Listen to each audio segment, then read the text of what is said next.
అంటే ఇక్కడ మనం ఒకసారి అర్థం చేసుకోవలసిన కొన్ని మాటలు ఏమిటంటే,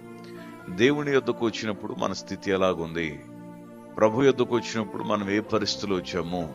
దేవుని యొద్ద మనం ఉన్నప్పుడు మన స్థితి ఎలా ఉంది, కొద్దిగా ఉందా, శ్రమలో ఉన్నామా, కష్టంలో ఉన్నామా, కన్నీళ్లలో ఉన్నామా, ఆపదలో ఉన్నామా, అవమానాల్లో ఉన్నామా,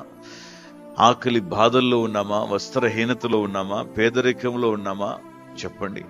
ఏమో మీ జీవితాల్లో ఎలాంటి స్థితిలో, ఎలాంటి దశలో ప్రభు దగ్గరకు వచ్చారు. కానీ ప్రభు దగ్గరకు వచ్చిన మిమ్ములను ఆయన వదిలిపెట్టుకోకుండా మీ స్థితిని, గతిని దేవుడు మార్చి, స్థలమిచ్చి, గృహమిచ్చి, వివాహం చేసి, భార్యనిచ్చి, భర్తనిచ్చి, పిల్లల్నిచ్చి, వాహనాలిచ్చి, వస్తువులిచ్చి, వెండినిచ్చి, బంగారంనిచ్చి, సకల సంపదలకు అష్టైశ్వర్యాలు ప్రభు నీకు ఇచ్చిన తర్వాత,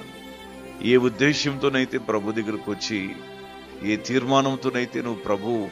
ఆ నామంలో రక్షణ పొంది బాప్తి